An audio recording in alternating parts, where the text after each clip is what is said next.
Hello everyone and welcome to the weekly roundup. This is the video where I round up the latest theme park news and rumors. Well, at least the stuff I find interesting and share it with you guys.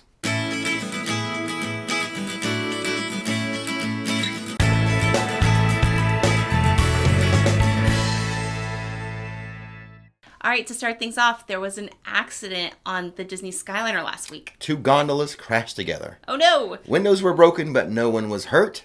The gondola system, the Skyliner, was down for a bit that day, but it did get restarted later on in the evening. Return of the King! Festival of the Lion King, located at Disney's Animal Kingdom, has been shut down since March of 2020, but will be reopening mid-May. That's right. This is consistently one of Disney's highest rated shows, right? Yes, it is. Very highly rated. So it's very exciting that it's starting back up again. The show features like singers and dancers, acrobats, like fire twirlers, giant puppets, and music from The Lion King. It's awesome. Busch Gardens Tampa will be opening 2 new live shows in May.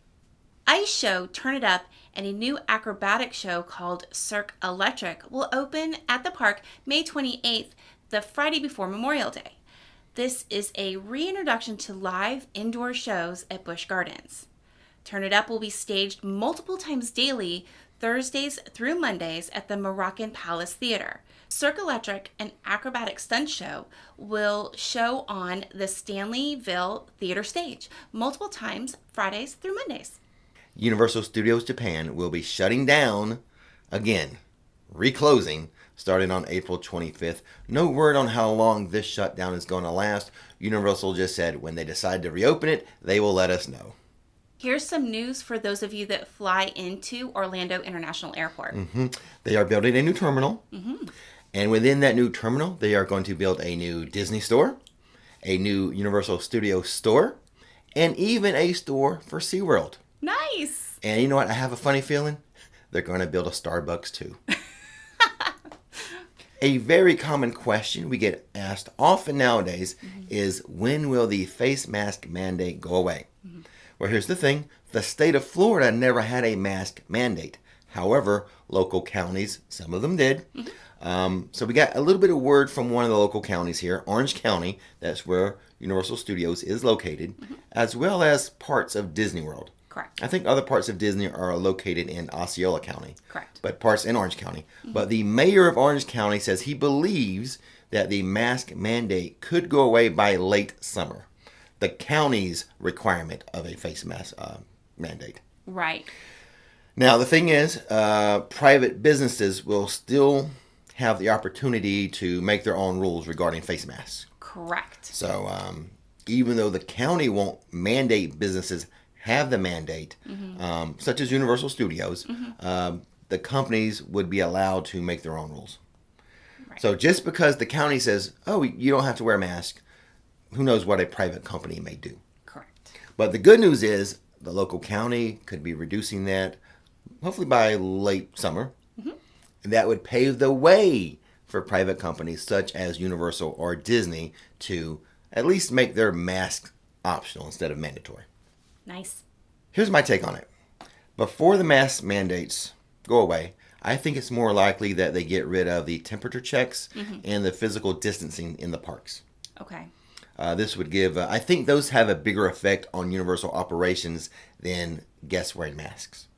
You know, because it extends the queue and everything like that. Right. So and how quickly they can load a ride. Single rider lines, mixing come parties, reducing that 6 feet. Gotcha. I see that more likely to go away before the masks go away. Be interesting. Just my 2 cents, just my speculation. But, you know, who knows? Late summer, maybe Universal will have the opportunity to make their own policy regarding the masks and the social distancing and temperature checks and things. Yeah, be interesting to see what it's like for HHN. Yeah, I mean, it's going to be interesting to see the rollout of getting back to normal. Right. And now for the biggest news of the week. Yes. You guys have all been wondering, when are regular guests going to be able to ride on the VelociCoaster? Well, here's what's going on. Universal has announced pass holder previews from May 2nd through May 5th. And I think team members may have the opportunity to test out that coaster, the VelociCoaster, before those dates. Okay. But pass holders, we were sent an email and there were social media posts that allowed us to sign up and get a reservation. You reserve your day and your time to ride the VelociCoaster. We have our reservations. We'll discuss how I feel about that in a second. You have reservations about your reservations. But May 2nd at 9:30 a.m., we should be getting our turn on the VelociCoaster. Yeah. It's kind of strange. I mean, I was mentally prepared for like June, and then all of a sudden, whoop, guess what? It's next week. So, I mean, like, I don't like the drops. And, with how many airtimes are there? Was there like 7 or something? 12. I think it was 12. Oh my God. See, I'm a little nervous. So, like, before I was like all excited. I was like, yes, we got it. We've got a time. We're going to ride it. And then I'm like, oh no, we're riding it. So. Well, here's the thing. I may do a little bit of a live stream on May 2nd. Yeah. I will also create, I think, a regular vlog. Now, the thing is, I don't want to just give my reaction. Exactly. So when I'm there, and if you're a viewer and you see me, come up to me. I want to talk to you. I want to interview you for the video. Right. And maybe the live stream, too. Exactly. We want to know what your feelings were about the queue and the ride and everything like that. I just don't want to share my take on things. Right. I want to share, like, multiple takes on the new coaster. Exactly. Now, here's the thing. I don't think there's any more days or time slots or reservations available for pass holders. Okay. Now, the thing is, they sent out an email to pass holders, so you need to kind of make sure you have your email address updated with Universal. Right. And then also, what was the Facebook group that I noticed it on was UOAP? Yeah, it's the annual pass holder page for Universal. But pass holder reservations, while it is good news, is not the good news I wanted to share with you. Well, it's really not news. It's kind of a rumor or speculation. So maybe you want to do your little thing. Rumor alert! Rumor alert! Historically, after pass holder previews, there's a period of time where they open it up for soft openings, aka technical rehearsals.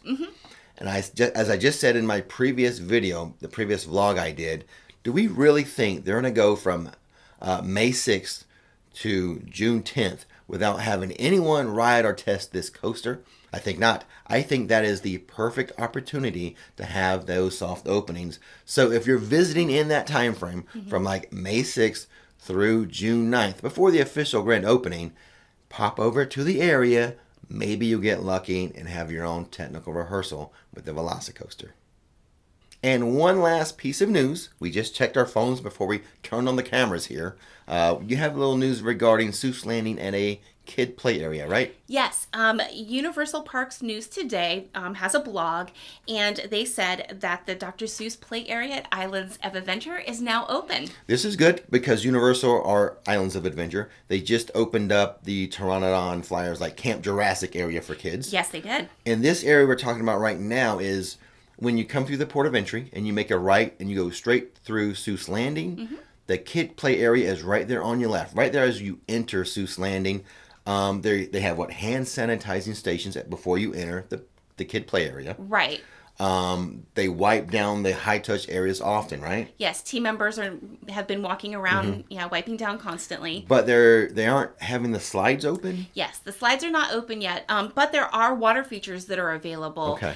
So yeah, I mean, and even little picture spots where the kids can have their picture taken. So yeah, there's some great fun things happening now. So when it comes to the reopening of the park and getting back to normal, it's kind of a slow ramp up. Versus like when the park shut down, it was like shut down. And with the reopening, it's kind of like a slow, gradual ramp up to get back to normal. Right. We also heard that Fievel's Playland is opening back up, and they're retouching up paint over at the Curious George the water area. So all good things are coming because they need more, I think, places for little kids to play. Yeah. So this is good stuff. So sort of getting ready for summertime. Yeah. Getting ready for like the little kids play a bit. So one more thing before we get to questions and answers. Okay. Our Scream Splash Laugh t-shirts are now available. Yes. I'll leave links to it in the description box, but we've got some cool designs. Go check out those, and so happy to be able to share those t-shirts with you. I've been talking about it forever. Right, we have. And of course, if you don't know, Scream Splash Laugh is our little fun name for the Jurassic Park River Adventure, because that's what's that's what happens on the ride. Yeah. You go down the drop, so people start screaming, and then you hear this big splash, and then people just start laughing and giggling. So, Yep, because they're soaked. So go check out those T-shirts if you're interested in that nice little tribute to the Jurassic Park River Adventure. Yeah. And now, I think we have some questions. All right. Before we get to the first question, if you would like to submit a question or a video suggestion for potential use on the channel, just visit myrixflix.com, scroll all the way down to the bottom of the home page. You'll see a little box there where you can fill out your question or your video suggestion. Number 1 is from Martina. Crowds are expected to change from time to time. Have you guys seen higher crowds during the weekdays since mass vaccinations have started?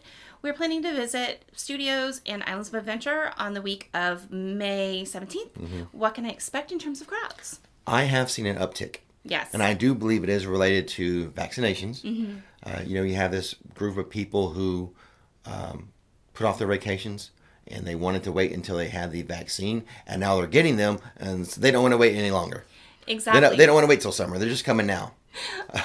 But here's the thing. When it comes to crowds and analyzing that, go to OrlandoInformer.com. They have a crowd calendar that's pretty good at predicting busy days and lighter days and stuff. They are a authorized seller of Universal tickets, so they have that sales data.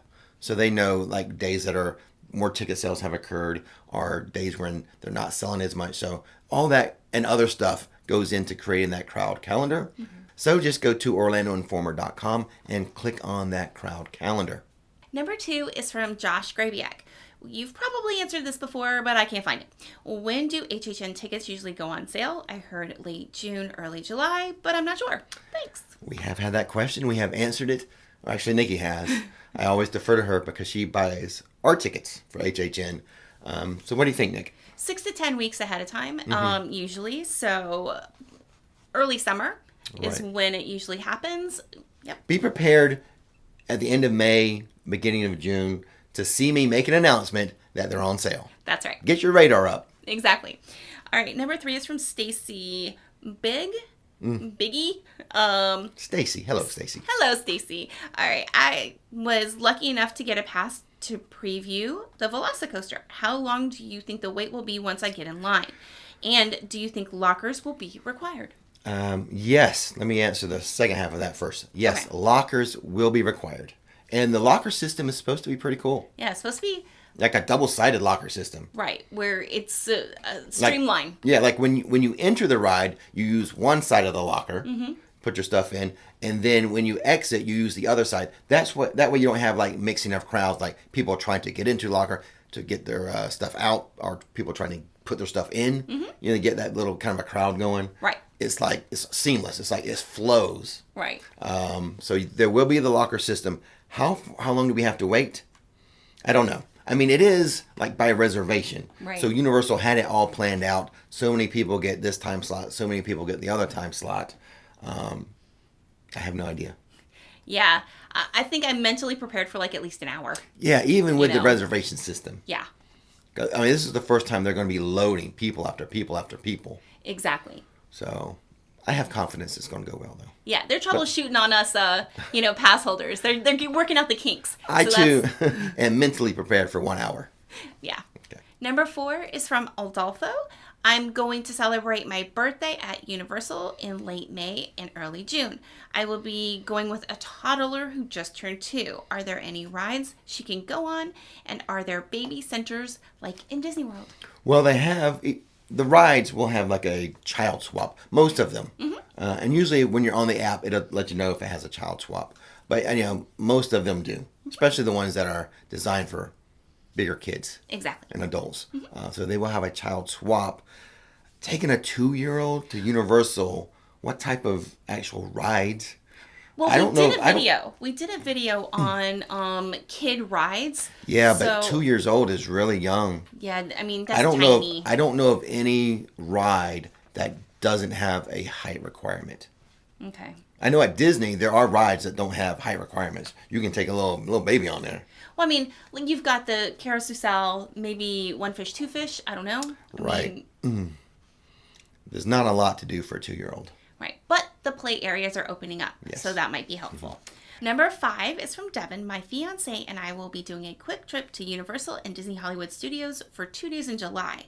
It'll be his first time, and I want him to get the full experience as I have had many years that I've been going. For virtual passes in Universal, do you need to be in the park right at opening, or can you just be in the area to get one? And the same thing goes for Disney. Okay, so basically he's asking, when can you get the virtual line? That's right. Sum it up real quick there. Yeah. At Universal, you just have to be on property.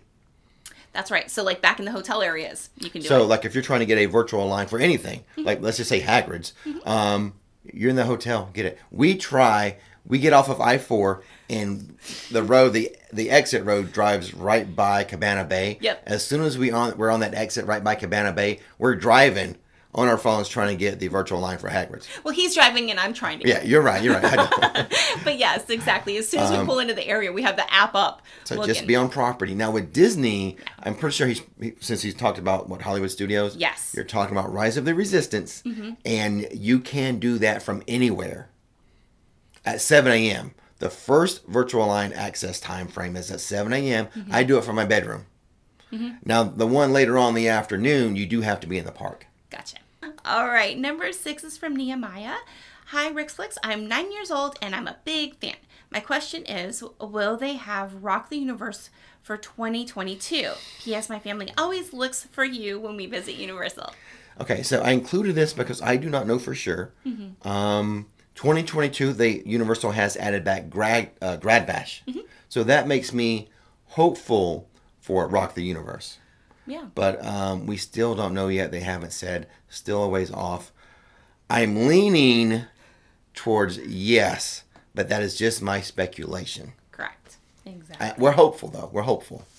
All right. And they've added Grad Bash back, so we'll see what happens. That's awesome. All right. Number 7 is our last one. It's from Alan. I'm traveling alone, and I'd like to know if you think that single rider lines will be open again. Also, if they are not, do you think that staying at a premium resort for the included Express Pass and early park admission is worth it? I do feel like the Express Pass and early park is worth it. Yes, during these times, yes. And I think it's just the parks are just going to get busier and busier as more people get vaccinated, summer vacations, overseas travel starts again. Yes. So definitely I do believe in Express Passes and early park admission. What was the other part of that, the first part? Single rider. Oh, single rider. Like I said, when it comes to rolling back, things are ramping up to getting back to normal. Right. I think single rider lines and like elimination of like social distancing will happen before face mask mandates go away. It may happen by the end of the year as far as like single riders lines.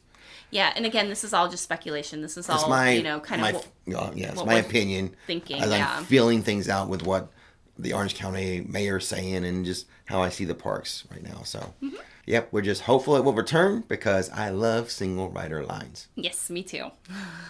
And that is all the news and the questions we have for this week. Yes. As always, Don't miss the magic, don't miss the fun. thanks for watching Rix Flix. And now it's time to relax.